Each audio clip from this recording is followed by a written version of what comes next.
Alors, pour survivre à la crise en 2016, d'abord, il faut être extrêmement réactif et avoir une forte capacité à pouvoir s'adapter. On vit en ce moment une transformation très importante de notre économie, de nos commerces, notamment parce que nous tous, ici présents, nous changeons tous nos modes de consommation. Avec l'arrivée des technologies, d'Internet et des smartphones, on consomme différemment, on est capable de comparer, on est capable d'acheter, on est capable de monter un dossier de crédit, d'acheter un billet de TGV, de préparer ses vacances. Et on voit bien que si on reste figé à faire toujours la même chose dans une économie qui est en pleine mutation, on expose son entreprise au danger. Donc je pense que le plus important, c'est toujours de rester très connecté aux clients qui sont dans notre environnement, pour adapter le modèle économique et permettre finalement à l'entreprise de se développer sur de nouvelles prestations ou de nouveaux produits. Alors, les conseils pour entreprendre. D'abord, il faut avoir la bonne idée. Bon. 2, il faut s'appuyer évidemment sur les forces de chacun des territoires. Une entreprise dans un territoire donné peut très bien fonctionner, dans un autre territoire, ça peut être bien plus compliqué. Bon, ça c'est le deuxième élément.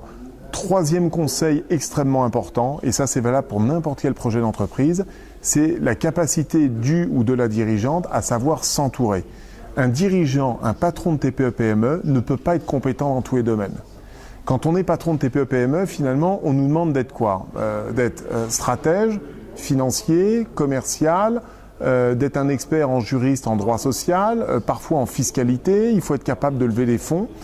L'idée, le premier conseil que je pourrais donner, c'est concentrer toutes vos forces et toute votre énergie sur vos axes forts, sur vos points forts à vous, un peu comme sur les territoires.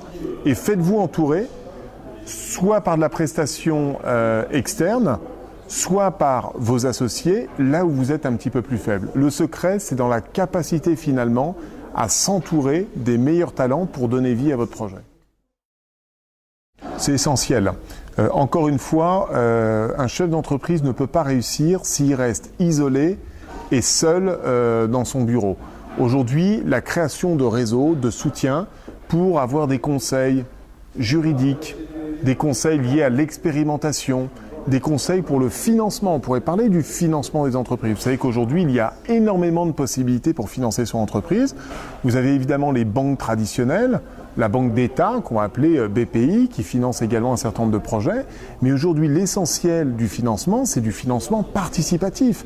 C'est le crowdfunding, ce sont toutes ces plateformes qui permettent à chaque citoyen de croire dans un projet, d'apporter des fonds pour pouvoir cofinancer finalement un projet d'entreprise.